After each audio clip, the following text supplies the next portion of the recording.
Welcome to साही शिक्षा संस्थान। आज के क्लास हम लोग हाइट एंड डिस्टेंस से शुरू करेंगे। इसको जानने के लिए और सबसे समझने के लिए सबसे बहुत ही इम्पॉर्टेंट चीज़ है ट्रिग्नोमेट्री का। आपको जानना होगा कि एंगल कैसे निकालते हैं, यानी कोण कैसे निकाला जाता है। कोण में हमें दो तरह का कोण पढ़ना पड़ता है, एक एंगल ऑफ एलिवेशन कोण, एक एंगल ऑफ डिप्रेशन कोण, जिसको हम लोग उन्नयन कोण और अवनमन कोण से जानते हैं। तो सबसे पहले हमें समझना होगा कि उन्नयन कोण बनता कैसे और अवनमन कोण बनता कैसे। अगर ये कंसेप्ट को आप समझ जाते हैं तो बाकी का क्वेश्चन यूं ही आसान लगने लगता है। तो आइए देखते हैं कि सबसे पहले उन्नयन कोण और अवनमन कोण होता क्या और कैसे बनता है। तो सपोज किया जाए कोई इंसान यहाँ पर बैठा हुआ है और एक टावर है, वो टावर की तरफ देख रहा है। ये मान लो ये टावर है, ये टावर की तरफ वो अपनी आंखों से देख रहा है। तो हम बोलते ही हैं उन्नयन कोण। उन्नयन कोण मीन्स उ प्लस नयन। नयन में होता है चक्षु, चक्षु को ऊपर की तरफ देखना। तो आदमी नीचे से टावर को तरफ देखता है तो ऐसे देखेगा, उसकी आंख ऐसे दिखाई देगी टावर को।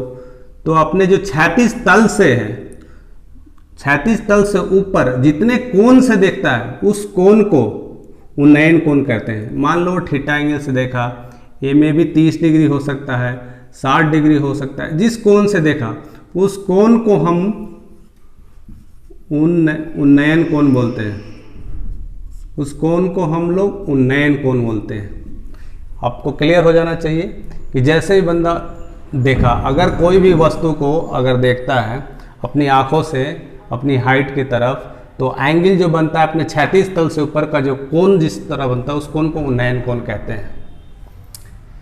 सेकंड केस क्या होता है, सपोज किया जाए कि अगर कोई इंसान ऐसा है, बिल्डिंग पे बैठा हुआ है। ये बिल्डिंग ले लिया जाए, ये समझो कि बिल्डिंग है, 2 स्टोरेज का बिल्डिंग है।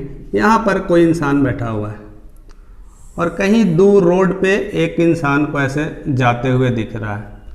तो ऊपर से जब नीचे की तरफ देख रहा है, यानी हमारा जो एंगल होगा ग्राउंड की तरफ हो, यानी ऊपर से नीचे की वस्तु को देख रहे हैं। तो वो जो हमारा जो लाइन है, उस लाइन से ऊपर जो क्षैतिज रेखा के बीच जो कोण बनता है वो हमारा अवनमन कोण होता है। नीचे की तरफ देखने वाले कोण को अवनमन कोण कहते हैं। ये कोण या तो 30 डिग्री होगा या 60 डिग्री होगा, वो हमारा कोण अवनमन कोण कहलाता है। तो हमें ध्यान देना होता है कि ये कोण और नीचे वाले कोण दोनों हमारा एकांतर कोण की वजह से ये बराबर हो जाता है। इसलिए हमारा जो उन्नयन कोण है अवनमन कोण के बराबर होता है। उन्नयन जो कोण है हमारा बराबर होता है अवनमन कोण के बराबर हो जाता है। तो इस तरह से हम एंगल निकालना सीख गए, यानी हम कोण निकालना समझ गए कि एंगल कोण क्या कहता है। अब दूसरी बात आई कि हम इस तरह के क्वेश्चन को सोल्व कैसे करेंगे। अगर आपका कंसेप्ट क्लियर हो गया है कि उन्नयन कोण और अवनमन कोण कैसे निकलता है और किस तरह से होता है, तो हम आइए इस पर क्वेश्चन देखते हैं कि कैसे हमारा बनेगा। सपोज किया जाए कि एक बिल्डिंग पे कोई इंसान ऐसा बैठा हुआ है और नीचे कोई एक बंदा उसके ग्राउंड से जा रहा है। ऐसे कोई बंदा यहाँ पर जा रहा है, वो उसके बिल्डिंग से तकरीबन 10 मीटर के डिस्टेंस पे है। अब वो ऊपर से नीचे की तरफ उस बंदे की तरफ देख रहा है। उसके बाद जो अवनमन कोण बनता है वो 30 डिग्री का बनता है। तो पूछ रहा है कि इसकी हाइट क्या होगी, बिल्डिंग की हाइट क्या होगी। तो इसमें कुछ भी नहीं करना, आपको सब कुछ पहले वाला ट्रायंगल वाला फॉर्मूला यूज करना है। सबसे पहले हमारा जानना होता है कि अवनमन कोण और उन्नयन कोण बनता है कैसे। तो यहाँ 30 डिग्री है तो ये हमारा 30 डिग्री हो गया। दूसरा देखना है कि हमें ये निकालना है बिल्डिंग की हाइट, और ये दिया हुआ थीटा दिया हुआ और ये बेस दिया हुआ। तो यहाँ पर हम सिंपल लगा सकते हैं tan थीटा। tan थीटा बराबर P/B10। आपको पहले क्लास में मैंने बताया था P/B। यहाँ से P हमारा हाइट हो गया, बिल्डिंग का हाइट मान लेते, बिल्डिंग का हाइट h है और बेस हमारा ऑलरेडी 10 दिया हुआ है। यहाँ से थीटा tan थीटा का मान tan 30 डिग्री है, tan 30 degree equal to h/10।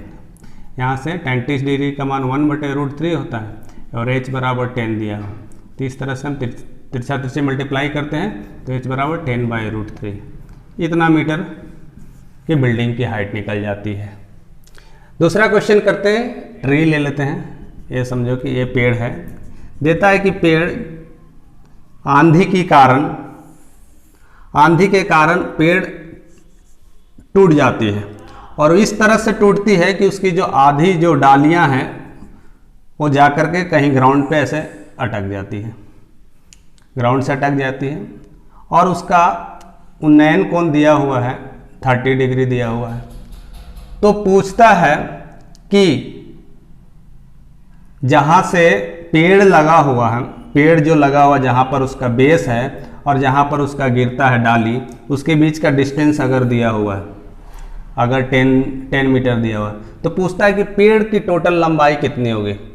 तो इस केस में बहुत ही ध्यान देने वाली बात होती है कि पेड़ तो हमारा टोटल तो ये था, यहाँ से आना, सपोज करो ए से बी हमारा एक पेड़ है, लेकिन बीच से टूट गई, सी पॉइंट से टूट गई, तो अभी पेड़ की हाइट इतना है, बाकी जो पेड़ हो गया हमारा ये हाइट हो गया जो नीचे गिर गई है।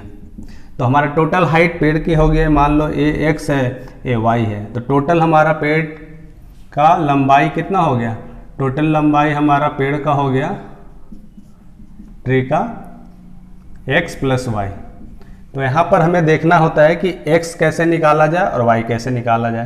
तो x निकालना है तो यहाँ पर हम tan थीटा का फॉर्मूला लगाएंगे, तो tan 30 डिग्री बराबर p/b10, p ऑलरेडी मुझे नहीं पता है तो x मान लिया, x दिया हुआ है और b दिया हुआ है 10।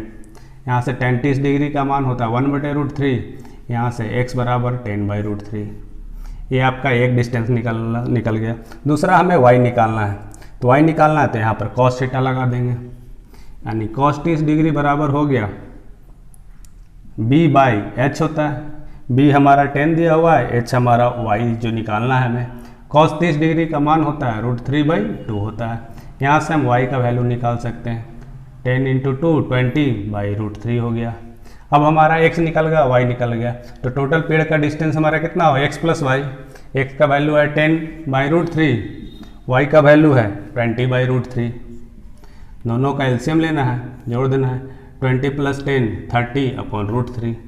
इसको आसानी से सॉल्व करने के लिए हम लोग ऐसे कर सकते हैं, 30 को हम लोग 10 × 3 लिख सकते हैं /√3 इक्वल टू, और इसको आसानी से सॉल्व करना है तो √3 × √3 कर सकते हैं। यहाँ से √3 हो गया, √3 कैंसिल, आंसर आ गया 10√3 मीटर की।